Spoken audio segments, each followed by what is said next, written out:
Comment est-ce qu'on distingue l'arthrose de main du canal carpien? Alors, je suis très étonné de la question parce que c'est très très facile à faire la différence. Normalement, n'importe quel professionnel de santé peut répondre à cette question-là. Demande à ton médecin, demande à ton kiné, un infirmier aussi. Vraiment, c'est très facile à identifier. L'arthrose, il va y avoir une déformation des articulations. Quand tu fais rien, tout va bien. Dès que tu déplies, t'as mal. Dès que tu bouges, en fait, t'as mal. L'os va frotter contre l'os et t'auras mal. Au bout d'un moment, si tu frottes suffisamment, tu auras détruit toutes les cellules à l'intérieur, ça va glisser un petit peu, tu auras plus de douleur, plus trop de douleur en bougeant. Dès que tu t'arrêtes, ben là tu as l'inflammation qui va venir, tu auras une douleur qui sera là, présente, qui va écraser tes articulations. Et si tu te remets à bouger, tu vas réavoir de la douleur, puis après elle va rediminuer, et dès que tu t'arrêtes, tu auras un remal. Ça c'est l'arthrose. Le canal carpien, comment ça marche? Il y a 3 signes. Le premier c'est tu mets la compression, là, on voit pas bien, mais c'est comme ça. J'appuie sur, voilà, pour que mon poignet soit bien cassé là, bien comme ça. Oh, je vais faire comme ça.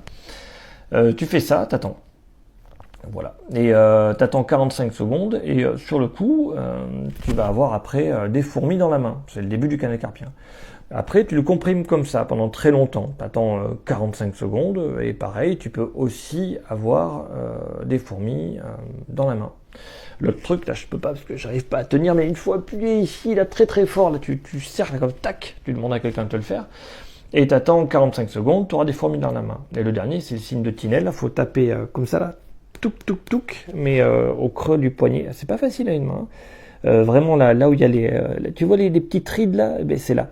Tu tapes là-dedans, tac tac, et où tu demandes à quelqu'un de taper dedans et tu vas sentir comme une décharge électrique qui peut aller dans la main et remonter dans le bras. Donc ça c'est les signes pour attester qu'on a un canal carpien.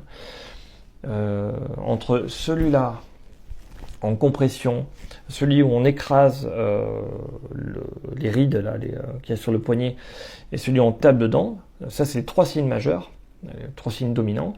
Si tu en as 2, ça va. 3, tu es un très bon candidat à l'opération. Et après, l'étape d'après, c'est une perte de force globale dans les mains.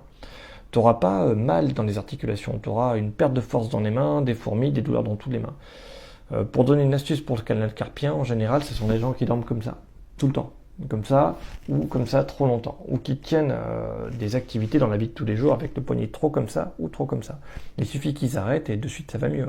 C'est pour ça qu'on donne souvent des attelles de repos pour maintenir le poignet dans l'axe. Ça sert juste à ça, hein, à ce que le poignet ne finisse pas comme ça ou comme ça.